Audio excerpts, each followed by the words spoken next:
Welcome in, everybody, to a Thursday night edition of the Philly Guy Speaks. Joe Quill's here with you, and I remembered it's Thursday this week, tonight, so hope everybody's having a good night out there, and got a lot planned for tonight, and hopefully we will get through it, and of course, if you want to divert me, feel free to do so. All you have to do when you join me here at twitch.tv/Joe Quills. We're here every Tuesday and Thursday night, 10 p.m. Eastern.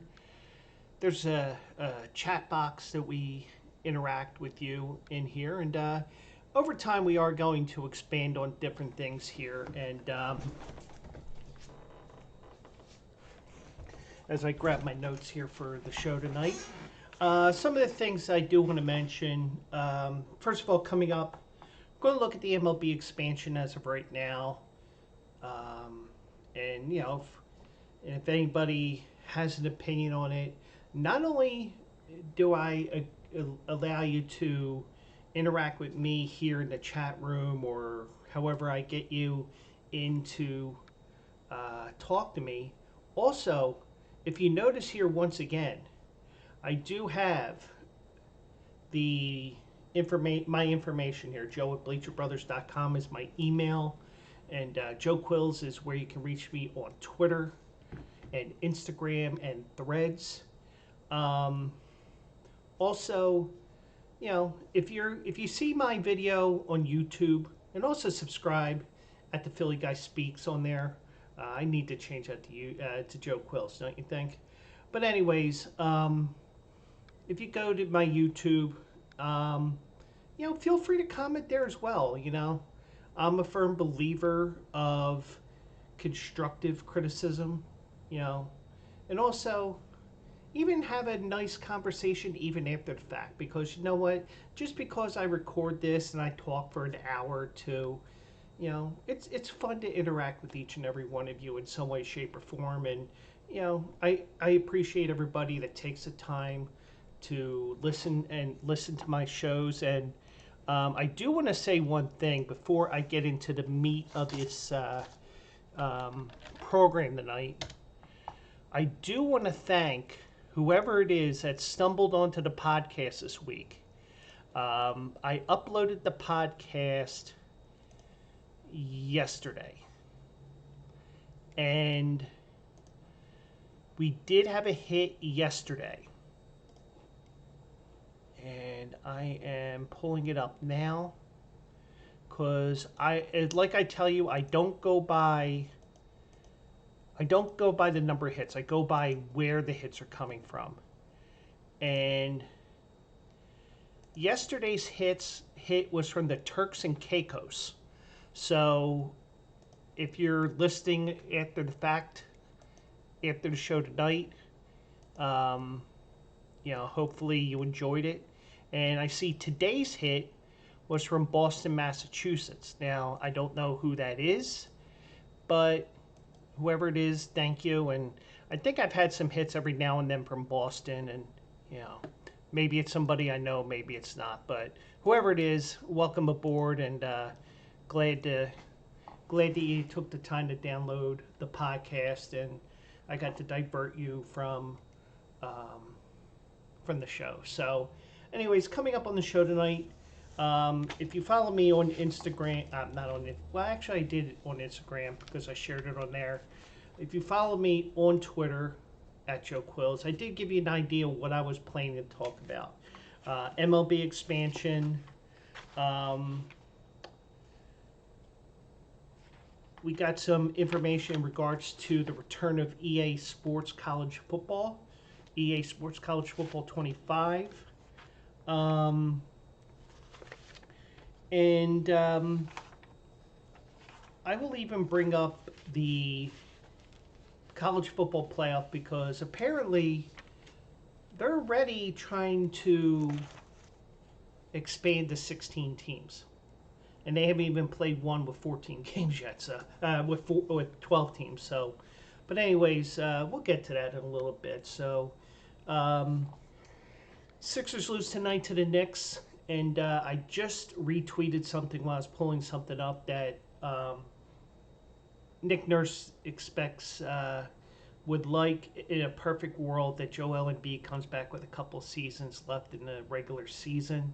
And if you were here on Tuesday night, I said that we were talking about all different things. We even went into that basketball tangent, and the one thing I said was I would like to see Joel Embiid come back with a couple of weeks left in the regular season, get his feet wet, get him back into the swing of things, so when the playoffs come around, next thing you know, you're taking down the number 2 or number 3 team, because you're not taking down Boston. We know that already. But but like they say, you never know. Games not played on paper. It's between the lines, or in the case of basketball, within the rectangle of the basketball court. But we'll see what happens with that. But it is getting a bit worrisome that there are teams that should be nowhere near the Sixers, and they're passing them. The Knicks won again tonight. Knicks are a scary team, in my opinion, and that's and they also have 4 guys from Villanova. Now the Sixers now have one with Kyle Lowry, but I didn't watch the game tonight. I wasn't really paying attention because I was doing all different things to prepare for the show tonight, and also cracking jokes on the Bleacher Brothers show tonight. So, but like I always say, with my show, feel free to comment. I'm always looking to make things better for you guys, and I will be doing that in a couple of weeks, because what I am leaning towards doing in a couple of weeks, I am leaning towards streaming onto YouTube as well at the same time. Only because that way I can get more people in and get people into my YouTube and all that stuff. So that's going to be something that's going to be coming up in a couple of weeks. It's just a money issue right now. Like I always tell you guys, like when we talk gambling, bet within your means, not over it, And by the way, that Tuesday night pick I gave you for the Philly Fade was a winner. Marquette won by 35, I think it was, over DePaul. I told you it was going to be ugly, and it was. So congrats to me on that win. And my hat is annoying the hell out of me just because of the way it looks on screen here. But anyways, so let's get to it here tonight, and that's how you solve the problem. You just turn it backwards.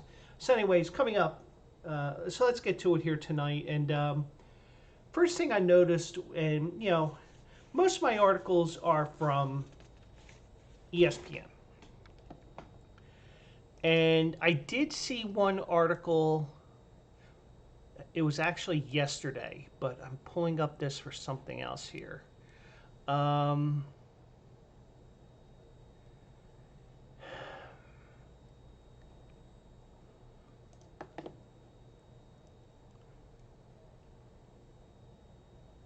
Oh, okay, so I see. I said 16. It's actually 14, but we're going to get to that college football stuff in a little bit. But I saw an interesting article, and it was about the Major League Baseball expansion process. And I can tell you one thing. I am interested in seeing what happens. I have my opinion of what I think is going to happen. And I may be totally off like I always am. Just look at my horse racing picks. But I'll tell you what.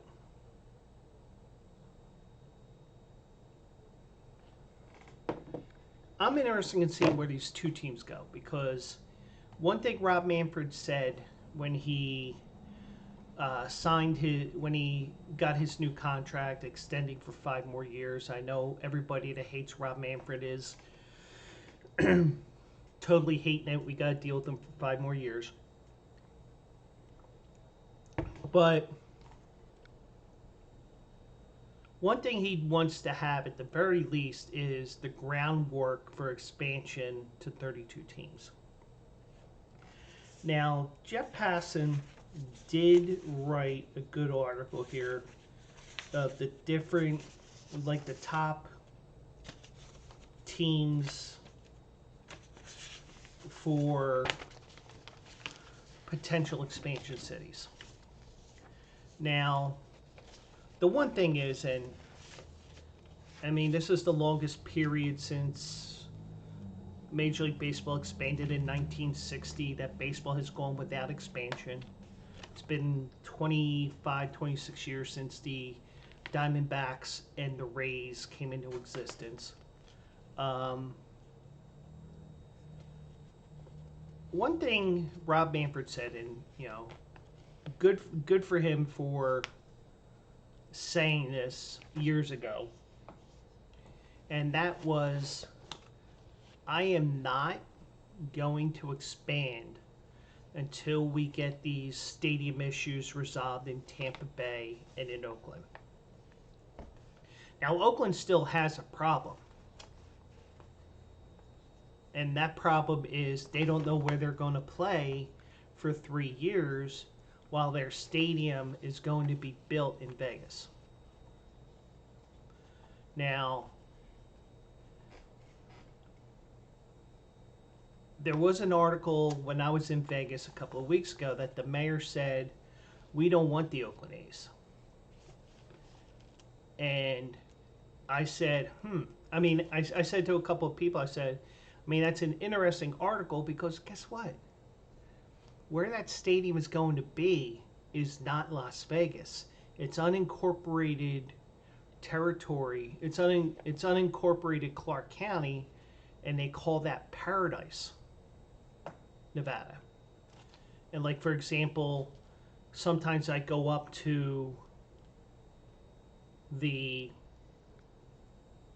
Westgate, and even if you Google that, it's going to say it's Winchester, Nevada. So that's unincorporated too. So, like, for example, Fremont Street, that actually is Las Vegas. But what most people, most tourists call Las Vegas is not Las Vegas.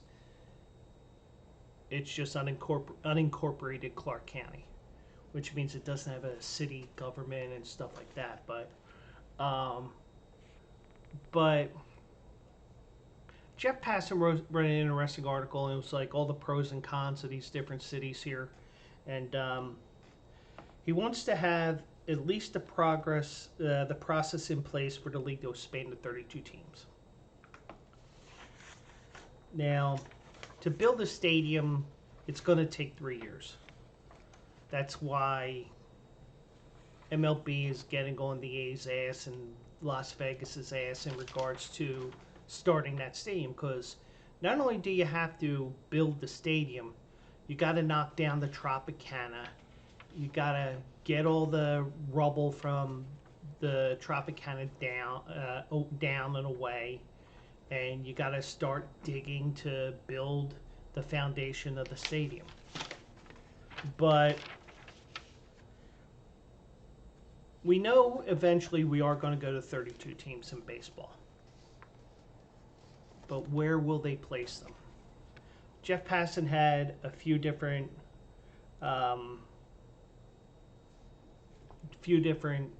options here for everybody, and he's assuming that the A's do eventually go to Las Vegas.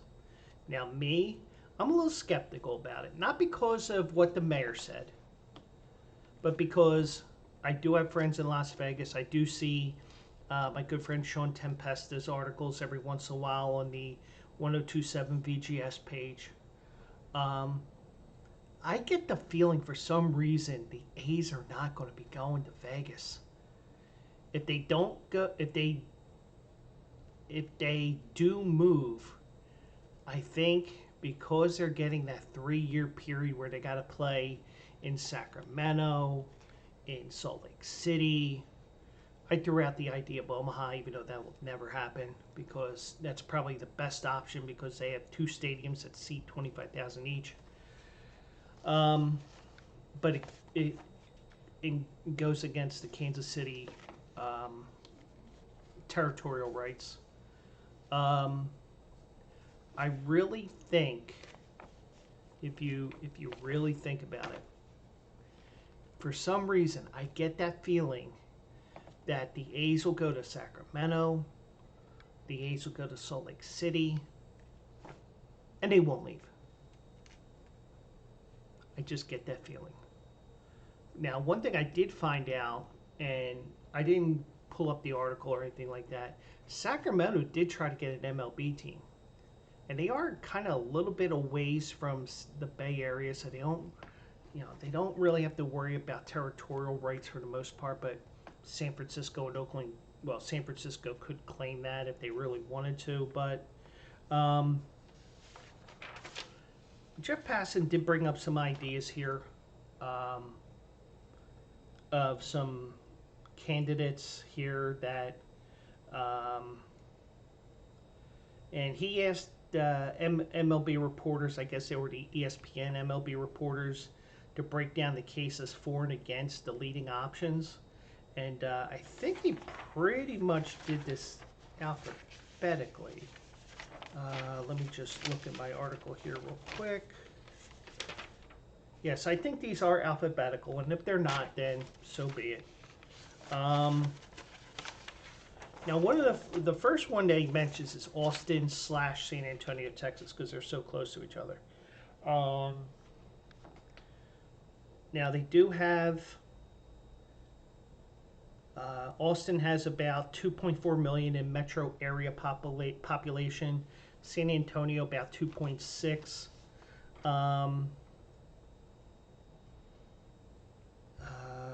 Now,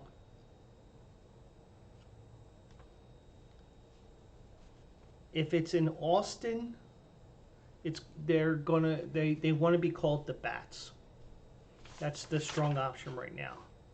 But they would have to share that nickname with the minor league team in Louisville. Who knows? Maybe what happens is because remember, you're also going to have, not only do you have two major league teams, you're going to have to create two new AAA teams, two AA teams, two high A teams, two single A teams, and you're going to have entries into the rookie leagues, which are the Florida Gulf Coast League and the Florida Complex League, Arizona Complex League. So you're going to have that as well. So now they had this as a combined. They had this as a combined bid. It's one of the largest U.S. markets without an existing NFL, NBA, or MLB team in Austin. Now, they do also have expanding tech and big company money, which includes Apple and Amazon, among others.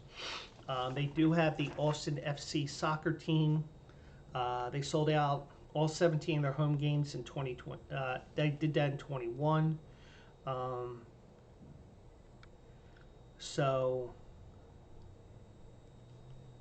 They began playing in 21. They sold out all 17 games in 22. So they did show that they do have that ability of drawing fans in.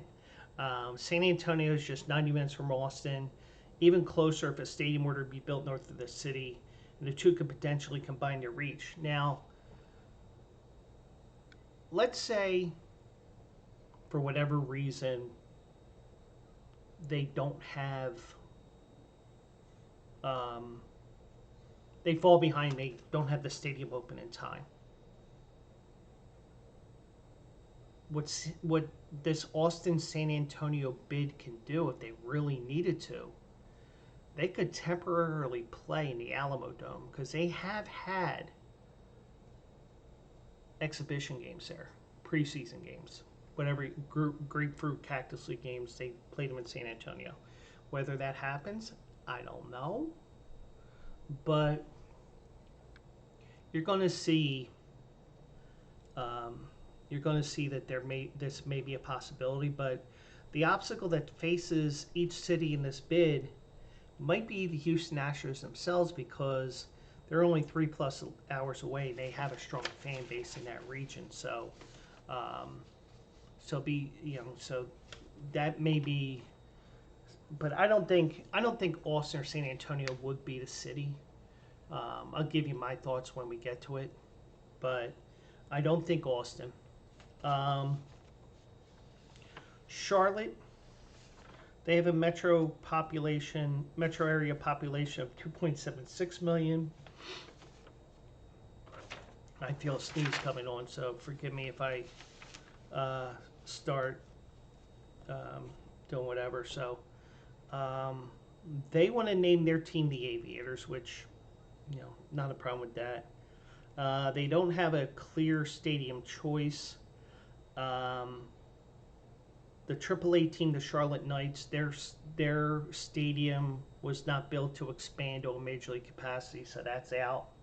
Um, Now, the case for Charlotte, according to this, is the metro area is bigger than some of the existing MLB teams, like Pittsburgh, Cincinnati, and Cleveland. They've supported an NFL team, an NBA team, an MLS team, and also you got the Carolina Hurricanes in Raleigh, 2.5 hours away. Um, Now you do have um, um, you do have the um,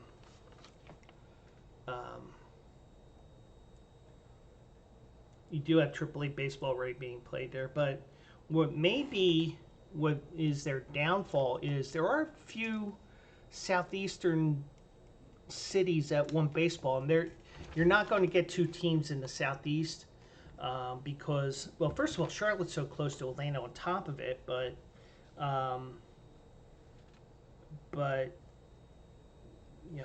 they are behind some of those other minor league, some of those other teams in the region and in this process to get an MLB team. Mexico City. Now they have one of the biggest populations in the Western Hemisphere.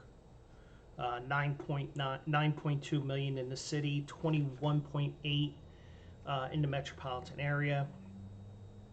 They have a very successful Mexican League team that plays out of the city's biggest ballpark, Alfredo Harp Helu Stadium.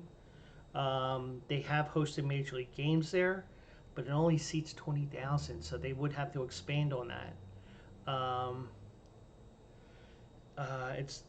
It's right up there with Sao Paulo, Brazil, for the largest city in the northern hemisphere or western hemisphere. But what is going to hurt them is the fact that it's Mexico. You're talking about a third world country here. There may be limits on revenue that can be drawn in a country where its currency is exceedingly volatile, and that people who live there earn far less than what they do in the United States or Canada.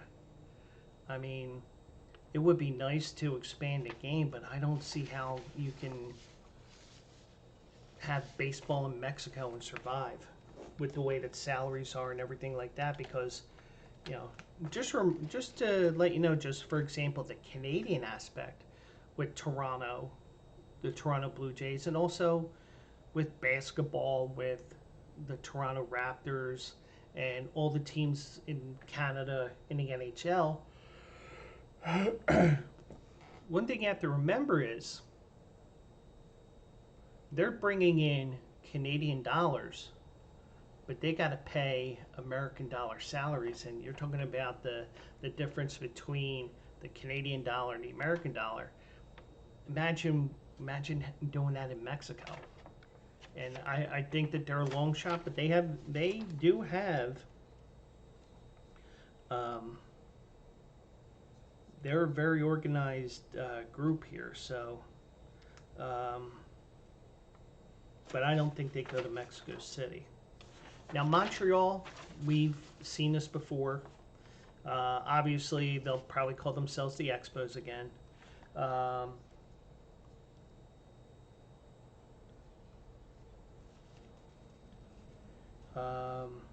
The pro MLB crowd has been more bring back the Expos, and we want an expansion team. Now, the one thing is, Montreal had pushed for a team, but MLB wasn't ready to expand. Um, but I think that they would want to bring baseball back to Montreal, but the problem is you might have more attractive options here. Um, the last series bid that Montreal had fizzled. They made a strong case for the city before MLB was really ready to consider the issue. Um, Now, if you remember, they had that sister city concept with Tampa Bay where they would play half the season in Tampa Bay, half the season in Montreal. Um, that was eventually kiboshed in January 2022. Um, but, you know, I mean, it depends upon how much Montreal wants baseball back.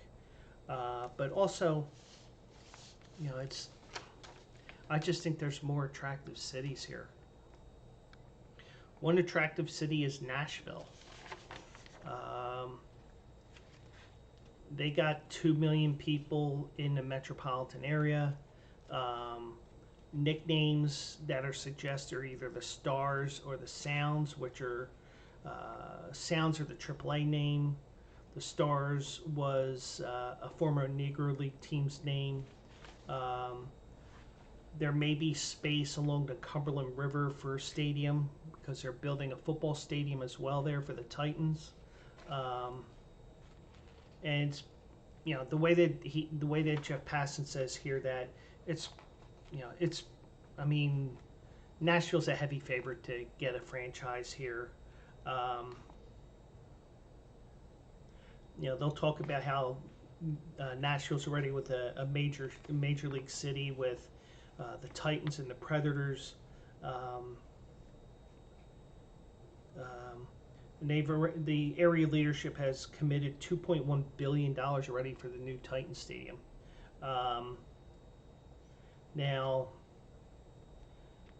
Buster Olney said in this article that he thinks, though Nashville is not necessarily close to Cincinnati, St. Louis, or Atlanta, they may shave away from those respective fan bases. So, but that would not preclude Nashville from getting a team.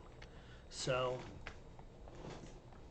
be interesting to see. I think Nashville is one of the teams that will probably get a team.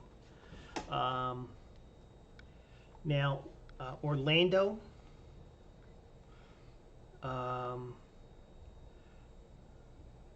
They have branded themselves the Orlando Dreamers. You could also name themselves after Disney, a Disney thing, kind of like the way the Anaheim did the Mighty Ducks when they first came to the league.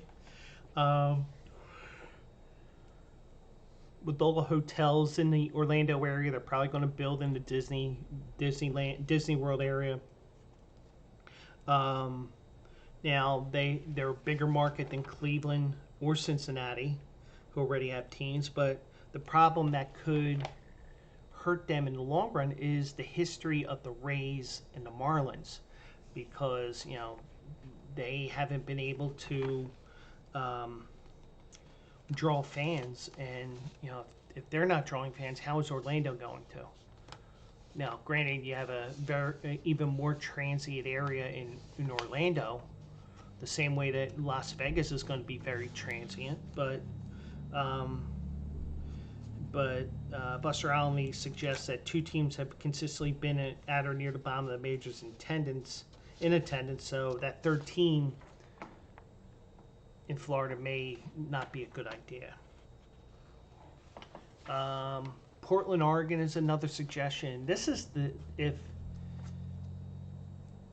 the A's do go to Vegas, I see Portland, Oregon as the Western team.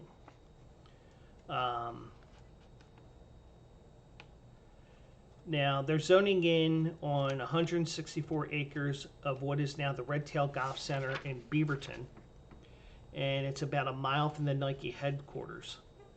Um, if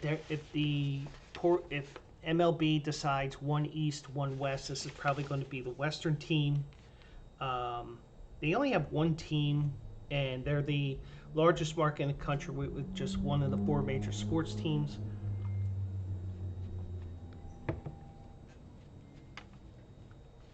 Um, and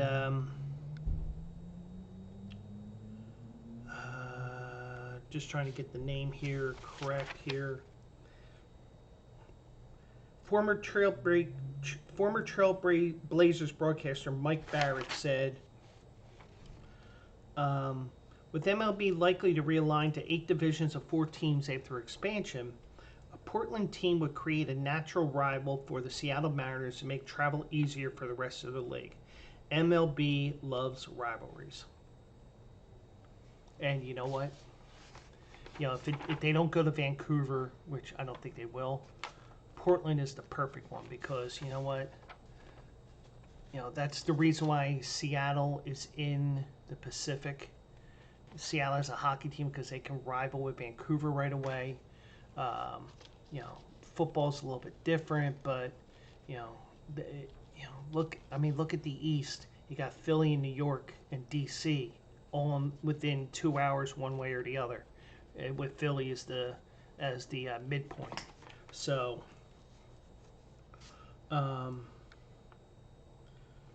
they have now Barrett and former Nike executive Craig Cheek has said that they do have local investors attached.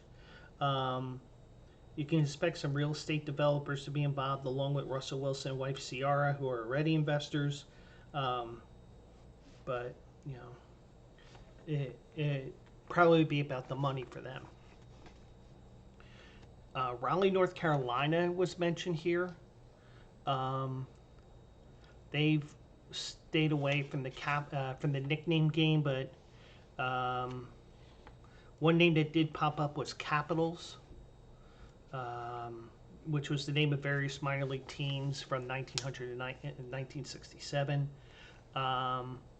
They're focusing on land around PNC Arena in Raleigh. Now, what makes Raleigh an attractive site is the fact that the governor has publicly supported Raleigh over Charlotte.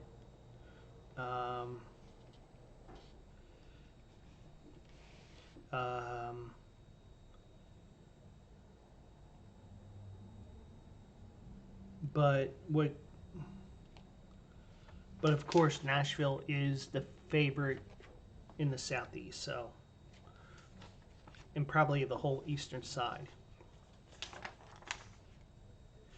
San Jose, they were trying to get the A's. The Giants said, "Oh, that's our territory," so you couldn't move there. You might have problems with that, but the Bay Area is plenty big enough to support 2 teams, and I think getting to San Jose instead of Oakland may help, but the territorial rights is a major issue there. One last one is Salt Lake City, and the one thing Salt Lake City will have in their favor is having a major league franchise there on a temporary basis if the A's do go there. Now, they aren't a leading candidate, but if you think about it, you can actually do something with that. So,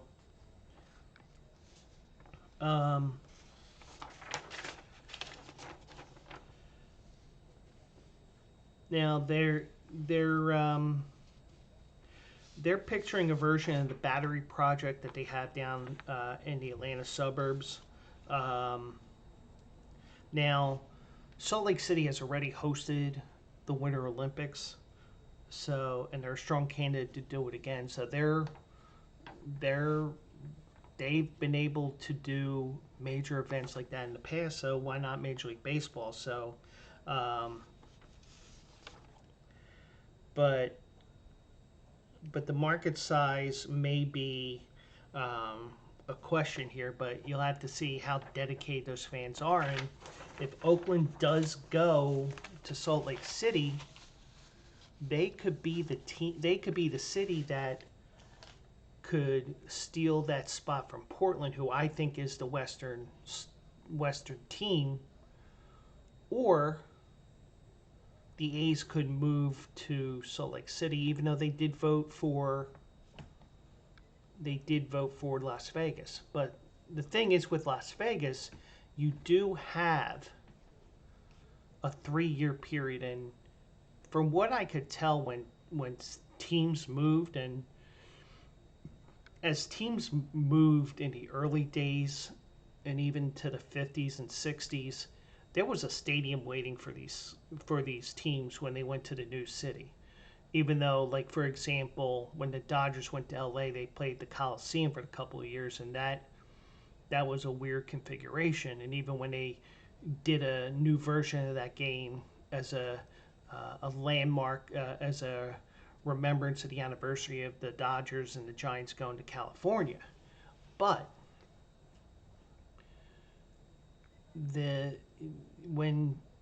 if Oakland does go to Vegas, they need somewhere to play for 3 years, because their lease is up after this year. And you have a couple other teams that are also going to have that issue coming up. I mentioned Chicago, and I'm going to mention another one in a few minutes. But I'll tell you what. I think everything is contingent of where the Oakland Athletics go. If Oakland does commit to Vegas, then it all depends on where they play for those 3 years. Do they play in Salt Lake City? Do they play in Sacramento?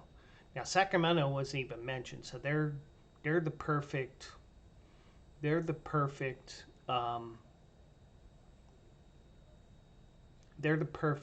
temporary home.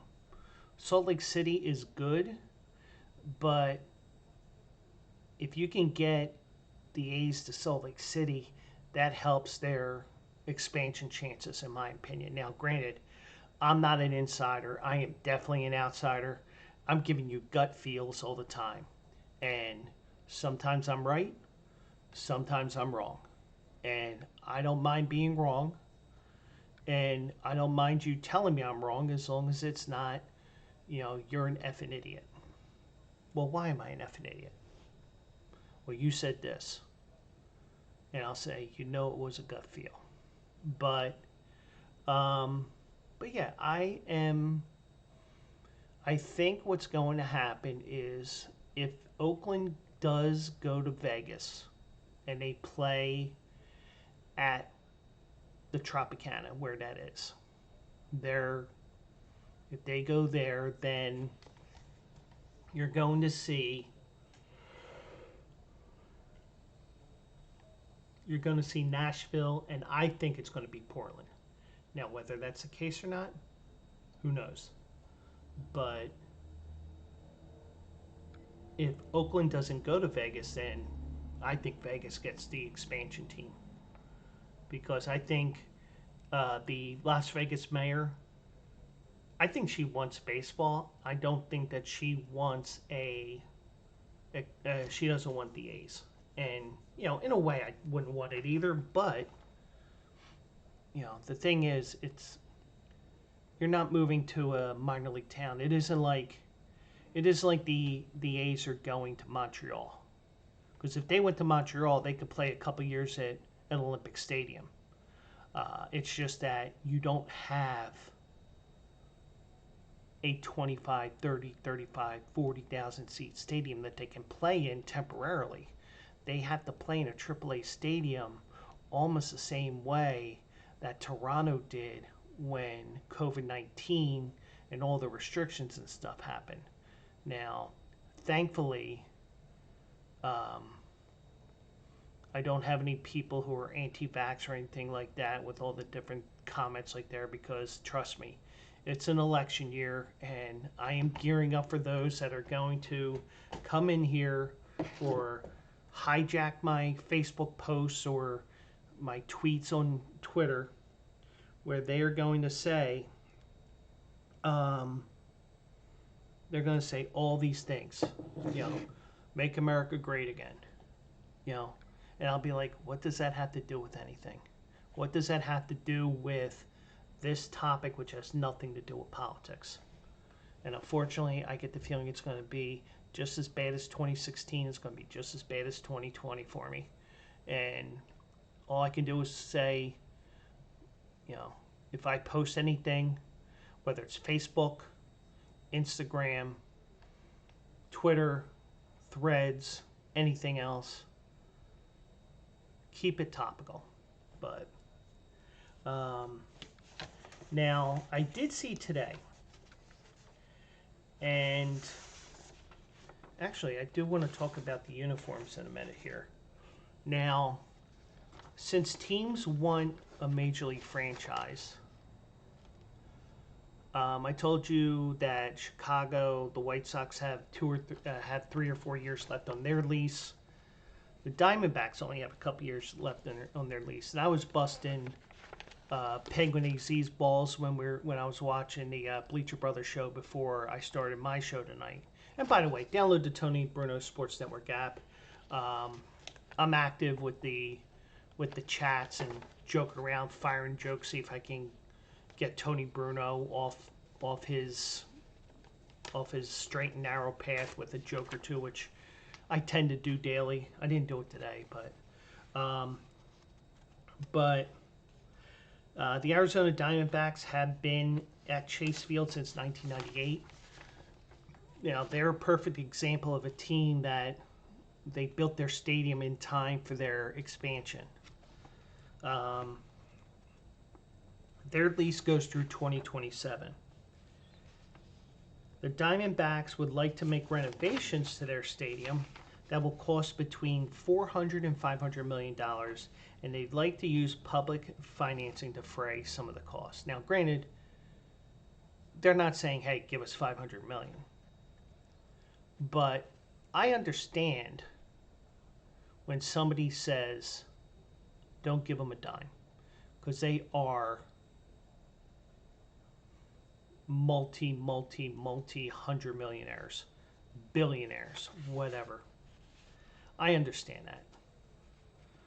But the D-back ownership has claimed that they are willing to put up hundreds of millions of dollars toward the final cost.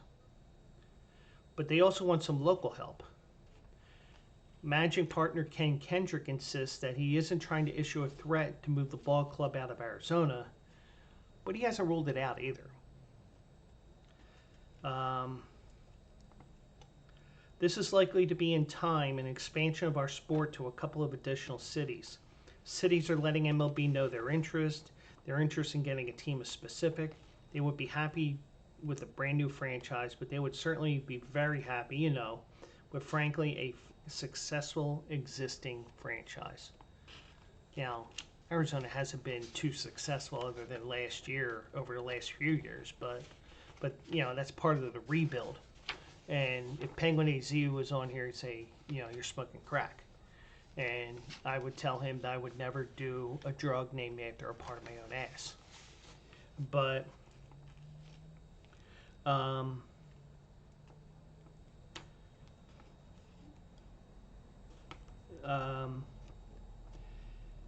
they also said it's not where we are spending the time or energy. We may run out of time in Phoenix. We hope that won't happen. We're hard at it. We're continuing to have meetings. We're ramped up.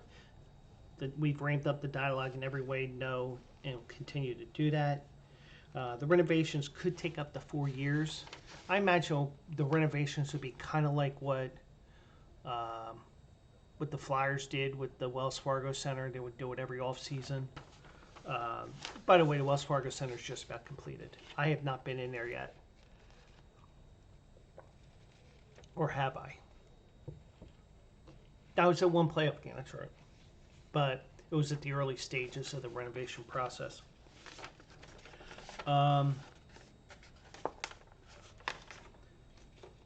Kendrick said that despite the promise he would not want to level any threats, Kendrick mentioned when the game expands, maybe some new cities would like an existing team, but also said they might run out of time in Phoenix. It's easy to say threats aren't right, but he isn't really far off from his own ultimatum in the same breath.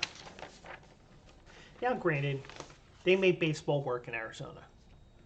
However, we've seen the way hockey is in Arizona. That's been an epic crap show. They don't have the super boxes, all the super boxes and whatever you call them, club boxes, whatever. So you probably will have to take out probably about 5,000 seats, I would imagine. I mean, I've been in the stadium, but not for a baseball game. I would imagine you would have to take out some seats to build these boxes and, these luxury boxes. But I don't think you're going to, I don't think they're going to move. I think they're trying to do all they can to try to do everything to get that stadium the way that they want it. And, if you think about it, those boxes are major revenues. And especially when you have a team, like for example, between 2007 and 2012, 2013, when the Phillies were selling out every game, those boxes were full. And the Phillies are making money on top of money. I mean, they were printing money, and also helped that it came at a time where it was a couple of years, right when the novelty of the stadium fades, that's when you start winning. Now, Arizona had that as well. They won a World Series like 3 or 4 years in. They're at a point now where, okay, we need to do repairs, we need to do this, we need to do that, we need to keep up with the Joneses. And we'll see what they do. And, I hope they, in a way, I hope they don't, because, you lose an opportunity to, I mean, anytime you lose a market like that, it's not fun. And I think that I think that this is going to get resolved. But with the fact that they do have options here, especially because we are in that expansion time where we are in the beginning stages of it. Now, when we expand, I don't know. I think that they want to resolve the Oakland issue because it's still an issue, even though it's a different type of issue, because it's now about who is the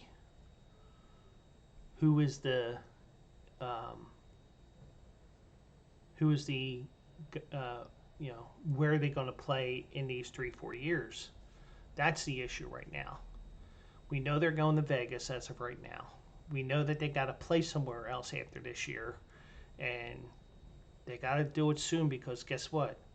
MLB starts making their schedule soon, because you're going to start hearing in a couple of months, oh, the London game next year is going to be Team A and Team B, and these two teams are going to be playing in Iowa at the Field of Dreams, and this one's going to be playing in Birmingham for the Negro League celebration game, or whatever they're calling it this year. You get the idea. So, baseball does create the schedule that far in advance. It's just that we don't know it until July or August, and the longer it takes to release that schedule for the 2025 season, it'll probably be because of Oakland. But we'll see. But I think Arizona, it's something that Arizona fans should plant in the back of their heads, but I would not be surprised if this does get resolved. So, one issue that is spiraling potentially out of control, and I talked about it on Tuesday, is the MLB baseball uniform issue. The new issue, as we're starting to get into game action, is the potential of see-through pants on the growing list of complaints regarding the new Major League Baseball uniforms set to be used this season. And trust me, I do not want to see your junk, buddy. But I know it's not about the front. It's probably like probably ass cheek or something. But with spring training games beginning, they actually began today. We'd like to thank the San Diego Padres for competing in the 2024 Cactus League. They got boat race 14-1. Their hope, the MLB Players Association is talking to its members to gather feedback on the controversy while hoping changes can be made by opening day. It's disappointing that we've landed in a spot where the uniforms are the topic of discussion, according to the executive director, Tony Clark.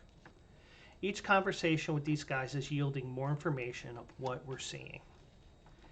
Now, these uniforms are Nike generated and Fanatics produced uniforms. They've been dubbed performance jerseys. And for those that are listening on the podcast side, I use finger quotes there. So, and that's what Rob Manfred called them. And they were used at last year's All-Star game as well. The players admit a lighter feel to them, but they have issues with the look. Clark did say, and this may explain the letters looking like they're a third of the size of what they were last year on the nameplates. Because the fabric is lighter, Clark said it's a challenge to have bigger numbers and letters. Hence complaints that the back of the jerseys look amateurish, according to more than one player. And some say the eggshell color of the pants, the fabric is the same as last year, is creating a see-through vibe. The fit has also come into question. So Clark has visited a half a dozen spring training camps in Arizona, so he's getting a clearer picture of the complaints. A lot of the rhetoric is confirmation that the pants are see-through. There's an ongoing conversation where each day has yielded something new that doesn't seem to make as much sense as you would like it. It seems like every camp has a different issue, including some that are worried about supply chain problems that led at least one player to tell Clark he might have to go to Dick's Sporting Goods for spare pants. The pants are the universal concern. MLB said in a statement that adjustments are being made to the jersey size, the waist, the inseam, the thigh fit, and the bottom of the pants based on player requests from reps from Fanatics, Nike, and MLB who have been visiting training camps and conducting uniform fitting and feedback sessions with the players. And they do fit these players as perfectly as they can. I remember a couple years ago the Phillies had to wear a special uniform for a trip to Milwaukee, I think it was. You know, they did mention, hey, we had to measure these players even for this special uniform.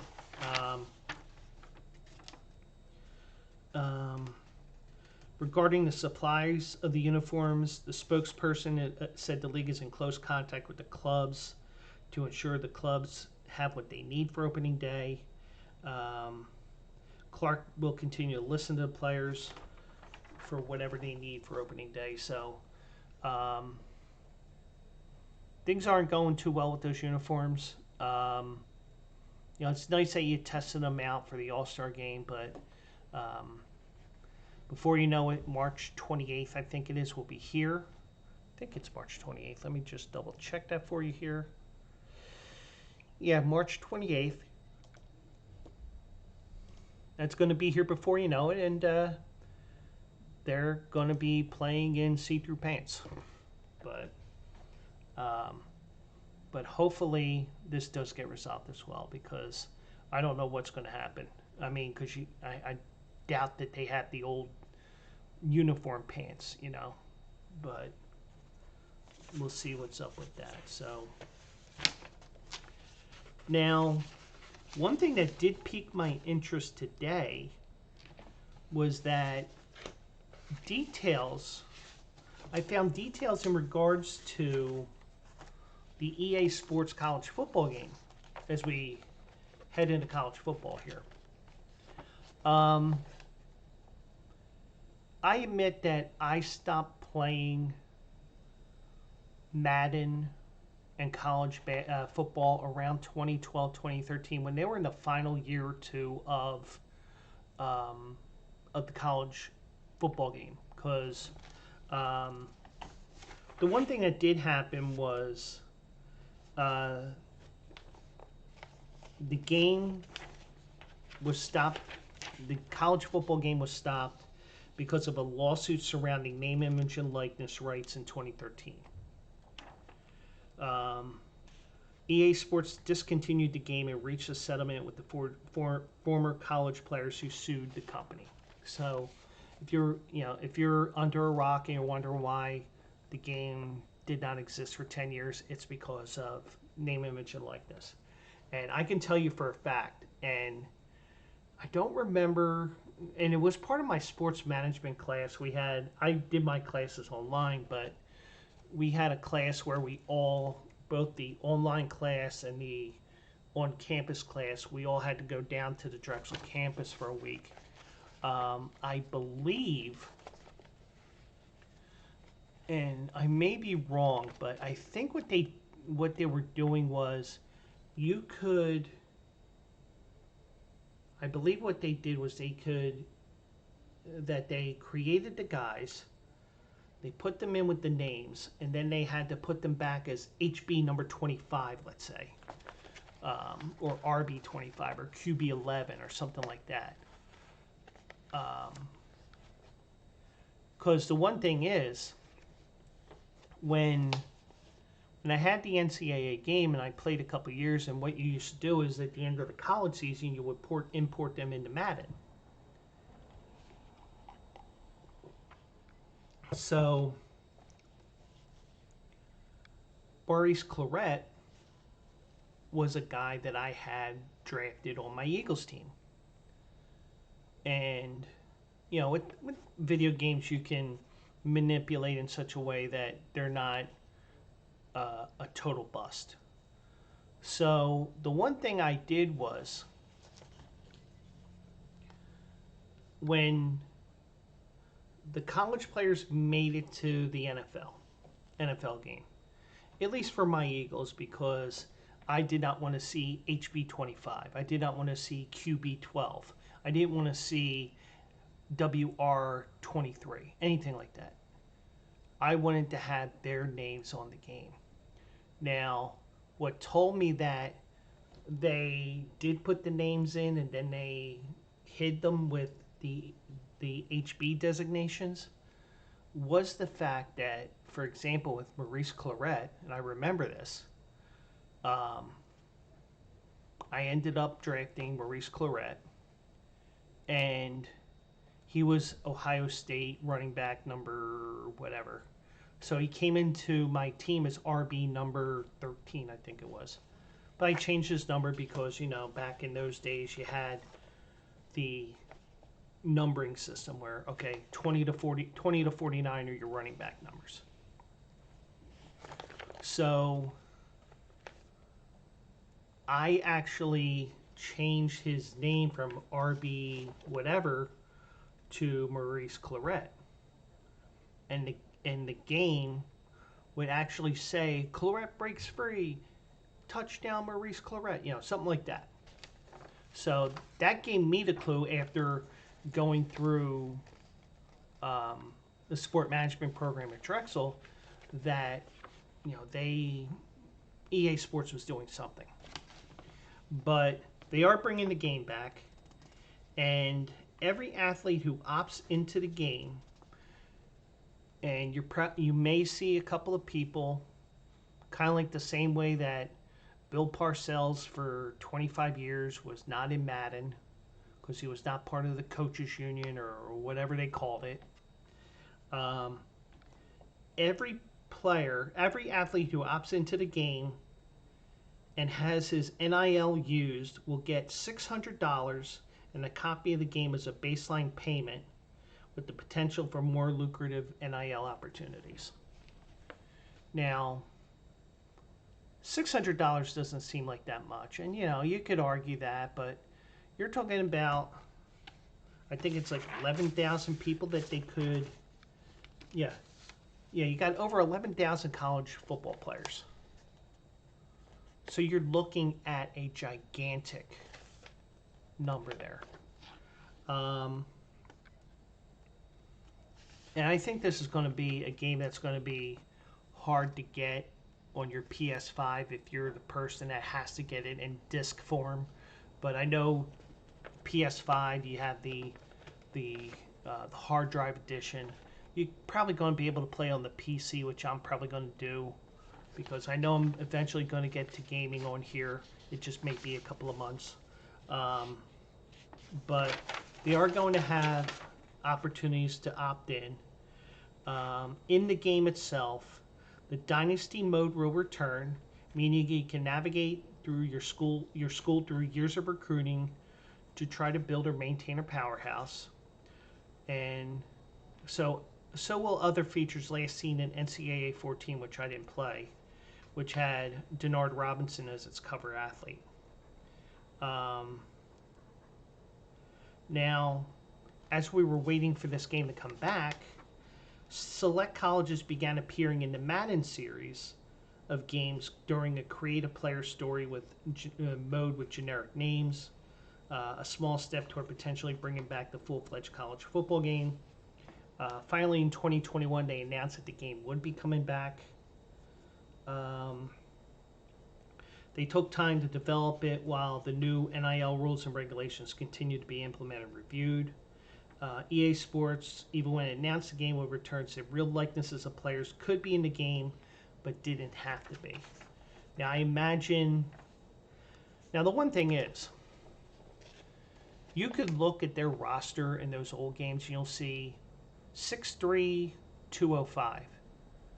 And you pull up that roster for Ohio State, for Penn State, for Nebraska, for UCLA, for USC. And wide receiver number whatever is 6'3", 205 or whatever I said, or within a couple of pounds. So you knew it was them. It was just that they weren't getting their name, they weren't getting their money, none of that stuff. But now the interesting thing is they are going to have an NIL feature in the game as well. There's going to be name, image, and likeness components in the Dynasty and Road to Glory modes. Dynasty is where you take over a college football program. Road to Glory involves guiding an individual player through their college career.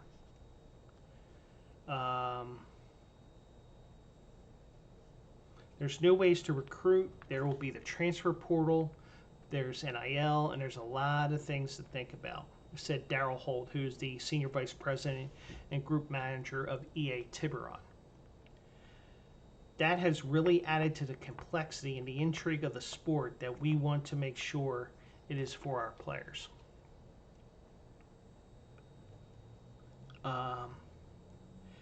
Now, they didn't say exact detail of how EA Sports is planning on implementing the transfer portal and NIL, just that that'll be in there. And like EA Sports, if it's in the game, it's in the game.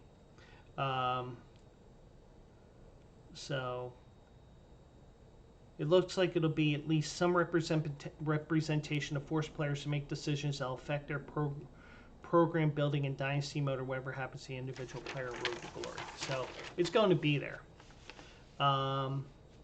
With realignment, that's also going to be in the game. EA Sports said all 134 FBS teams will be in the game, as will the 12-team college football playoff. And I got news about the college football playoff coming up after this. Customization will be allowed because in reality we've seen the college landscape change enough that one never knows how that will occur.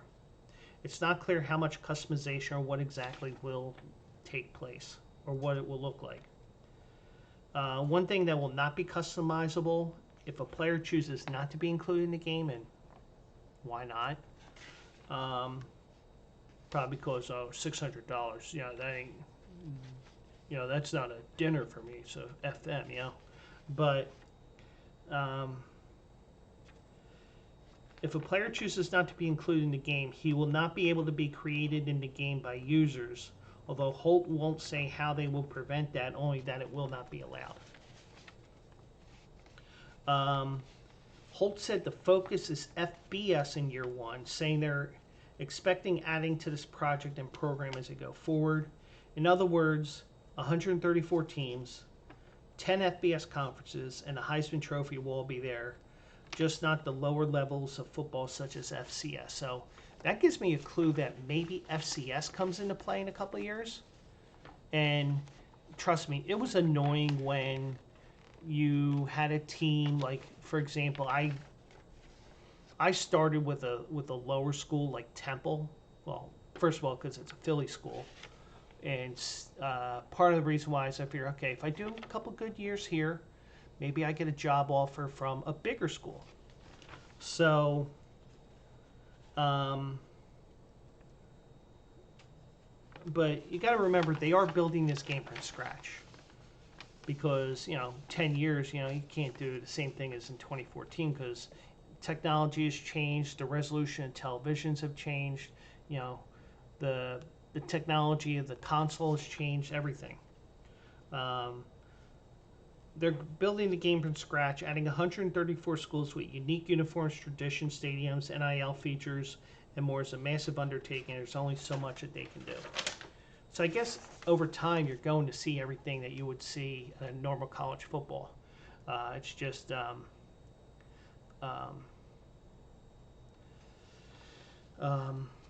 but real life coaches like Kirby Smart or Lane Kiffin will not be in EA Sports College Football.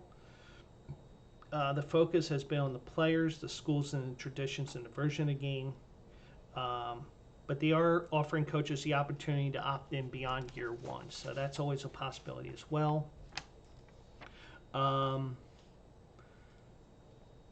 Now, the playbooks and the style of game, this goes back to the game and program integrity. Focus is to make sure that the gameplay is like the teams in real life do. You could almost say that there's 34 different ways to play because of the nuances of different programs, from off-field recruiting to on-field play. That includes the play styles of each team, which meant building out new plays and sets to match formations in the game. So you are looking at that as well. Now, we don't know who the announcers are going to be in the game yet, including whether there would be multiple announcer teams, who some of the announcers might be. But be on the lookout in May because that's the next reveal. But this game is just going to be the foundation for future years when they start this from scratch. So I'm excited for this. And we'll see what happens with that. So, but some of the things that did come up here. Now, up to 85 players per school will initially appear on rosters in the game, which will come out this summer. I mentioned the $600 pay. The game's value is usually $70. Now, to arrive at that $600 payment, O'Brien said EA Sports looked at deals completed with other sports titles, including the Madden series, the NHL series, and the company's soccer game. EA Sports College Football deal comes with no expectation of services provided by the athlete and will be guaranteed regardless of the game's success. And I think this is going to be a great success, especially the first year, because I know being here on Twitch, I see people still streaming NCAA 14. There'll also be more than 100 additional NIL opportunities for athletes to work with EA Sports. So that'll be something for them. And you're going to have a generic avatar for those that do not opt into the game. But they are going to have the integrity of the game involved. Gamers will be allowed to create their own players, but will not allow the opted-out player to be created and inserted into the game. And one more bit of news here. This was something that they were looking at opting out of this, but Notre Dame is going to be in the game. They were hesitant about this. They wanted to make sure because, we're Notre Dame. But Notre Dame said it will participate in the game, which is expected to come out this summer. Jack Swarback, the athletic director, said, after nearly 2 years of work with EA Sports, we're proud to announce that our fans around the world will be able to play as the Fighting Irish in the upcoming college football franchise. The work that EA Sports is doing to provide over 11,000 student athletes opportunity to benefit directly from their name, image, and likeness is a first of a kind undertaking. We're proud to have been involved in the process. So, Notre Dame fans, don't worry, your team is going to be in there. So, I do want to bring up one more thing here, and I did see this here, and I did not read the article, so you're going to be looking at my forehead here for a little bit, but the idea of a 14-team college football playoff starting in 2026 has been discussed at the college football playoff meetings in Dallas this week, just months before the start of the first season of a 12-team playoff. Now, the executive director, Bill Hancock, acknowledged the idea was discussed but declined to provide specific details, saying there's still work to be done. Now, the officials are pushing to finalize a deal for a television contract for the next 8 years. 3 lingering issues remain unresolved: access, distribution money, and governance. The most dominant discussion of a new model revolved around 14 teams, and CFP leaders left Wednesday's meeting feeling there was momentum. The bump to 12 to 14 teams, as opposed to 16, would mostly address the issue of access rather than finances. Officials will still need to discuss how a 14-team playoff will split up automatic qualifiers. For example, could the Big Ten, the SEC get as many as 4 automatic bids? Those early discussion we had Wednesday with no definite conclusions. Now, a 14-team playoff would likely mean that the highest-ranked conference champions end up with a bye, which would incentivize those league title games. From there, the format would play out like a 12-team playoff that is debuting the season. Kind of, sort of, but not really. But we had all kinds of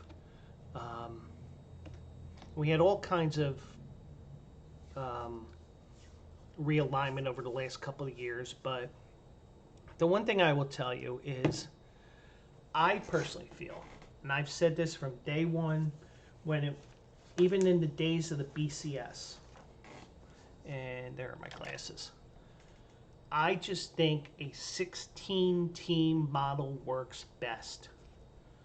And I know what you're saying. It's too many teams, blah, blah, blah. Well, here's how it works.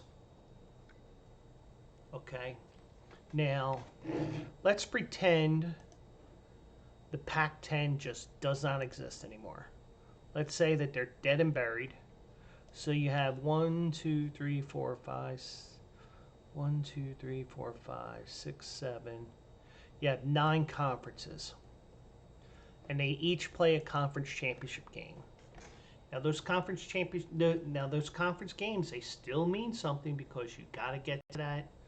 You got to get to the top 2 in order to play. So the fact that you're going to be making these games not mean anything is not true, in my opinion. If you do have a 16-team playoff, I think that what you do is you have the 9 conference winners and you have 7 at-large bids. Now, here is what I was saying on Facebook is the most controversial. Now, I did do a test for a couple of years on this. I hadn't done it the last couple. For a couple of years I did, but not the last 2 or 3. I think what we need to do, because maybe it's because that I went to Drexel University, which is considered small college in terms of athletics, even though they make money hand over fist in tuition.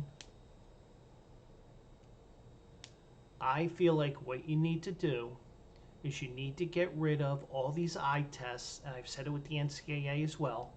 Get rid of the eye test, and you just go to a computer format.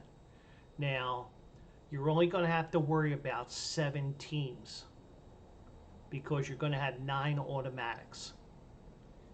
Then You have those 9 winners. You have the seven. You have the 7 teams that are not automatics, and you just play it out from there, and you use the you use the old BCS system. And I know what you're saying. Oh, no, Joe. Think about it.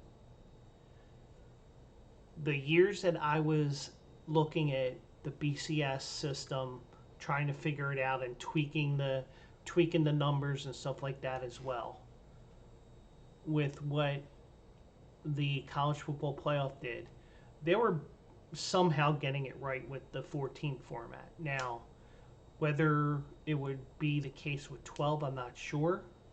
Because I think what's going to happen is you're going to see top team, top team, top team. And I think you're going to see a team that is not in the top 5, not in a Power 4 conference. Let's make a team up here. All right, just because they're associated with Bleacher Brothers, Florida Atlantic. Let's say they run the table, and towards the end of the season, they were ranked 9th. And then all of a sudden, oh, sorry, you're 13th. You're small college. You're not getting in. No. If you're one of the 12 best teams, now granted, even with the fact that you have a human element involved in it with the coaches poll and the writers poll, that could still be manipulated, but it's only a third. But you can still manipulate it and like, oh, I don't want FAU in the playoffs. Let me just totally drop them from this list of top 25 schools. But I think what you do is you wouldn't have any manipulation. You wouldn't have a team like, for example, Drexel got a couple of times, even I think it was even once before I became a student at Drexel. There were a couple of times where they were more than worthy of a at-large bid into the NCAA basketball tourney. And one year they had won like 14 games on the road. They won at Syracuse when they were a damn good team, and they didn't get in. So what I would say is, if it's Penn State and it's Florida Atlantic, and Penn State's 8-4, and Florida Atlantic is 13-0, that committee's going to take Penn State 100 times out of 100, because it's Penn State, it's the Big Ten, it's because they're a football powerhouse, even though they might have had an 8-4 record. They don't want that Florida Atlantic. They don't want that. They don't want the AAC in there. They don't want the Sun Belt in there. If they could have it, just they would be the Big 12, the SEC, the ACC, the Big Ten. If they wanted to have a 16-team tournament and just have those 4 conferences, they would. And it's probably going to get to that point. Because I think what's going to happen is you're going to have, and Chip Kelly, as much maligned as he is in the city of Philadelphia, and as much maligned as he probably is in Eugene and God knows wherever else, I still think that Chip Kelly came up with the great idea. You have 4 conferences, 64 teams. You have one group of 16. It should have been just for football. And for example, UCLA shouldn't have to play Ohio State in basketball in the Big Ten Conference. The Pac-10 should still exist for all the other conferences. And as much maligned as Chip Kelly is, he did get that right towards the end of the college football season with his suggestion. But eventually, I think what's going to happen is you're going to have the Power 3 or Power 4 conferences. They're going to break off. They're going to have their own set of rules, everything like that. And the group of 5, group of 6, whatever it's going to be, because I think the WAC is going to try to get to FBS level in a couple of years. I think they're all going to be morphed in with the FCS, and you're going to have like a 200 school level of football. And I think it'd be interesting because you could see all different things going on. So, and of course, I got people calling me now. What the fuck? Oh, if you had 1126, congratulations, you're the lucky winner. I dropped the net bomb there. But seriously, let's see how 12 is going to work out for 1 year before we decide it's going to be 14. But I prefer it be 16 because then you could have 7 at-larges with the 9 conference champions, and you can go from there. Because I think we can all say that the Pac-10 is done. But we'll see what happens. So, but that's what I saw today, and I do want to see one thing here because I've been giving picks on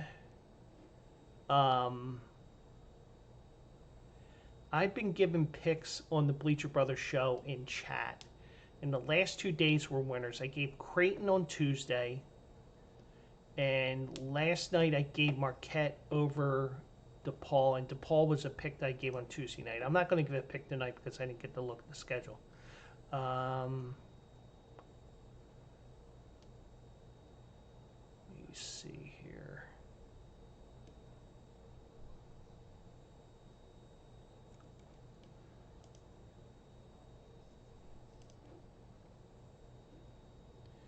Yep, gave another winner.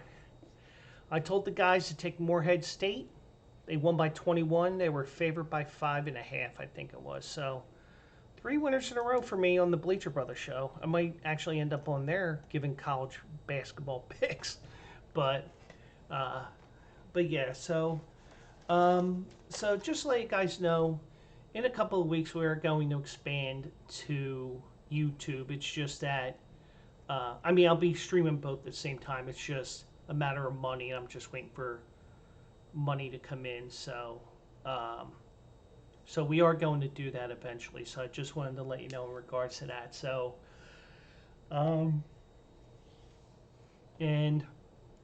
there you see my information, joe@bleacherbrothers.com and @JoeQuills.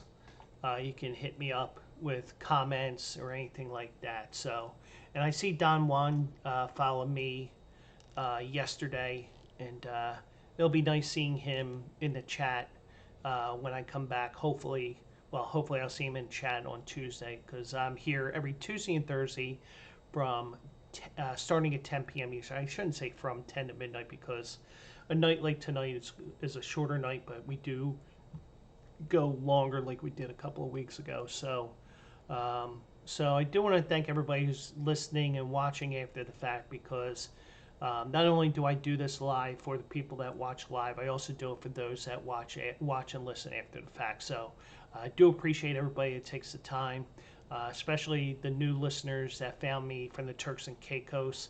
And I believe that was a new person in Boston. It may have been somebody in transit, who knows. But either way, thank you so much for joining me. And I'll be back here Tuesday night at 10 o'clock here at twitch.tv/JoeQuills. And check out bleacherbrothers.com. I still have an article to write for tomorrow. And, apparently my articles are 3 of the top 10 articles somehow. But I am part of Bleacher Brothers Network. Check out bleacherbrothers.com for all your sports needs. And, hopefully I'll start picking some winners because I've been on a cold streak right now. And, my horse finished second today. And, it's like... come on, I need some winners here, but I might be picking extra races for Saturday because it is a big day at Oaklawn. So tomorrow's the Friday race. If you're listening before you see the link, it is going to be a Gulfstream race. So I do want to thank you for joining me, and I will catch you Tuesday. Thanks again. Catch you on BleacherBrothers.com. And Bleacher Brothers, I am part of Bleacher Brothers Sports Network.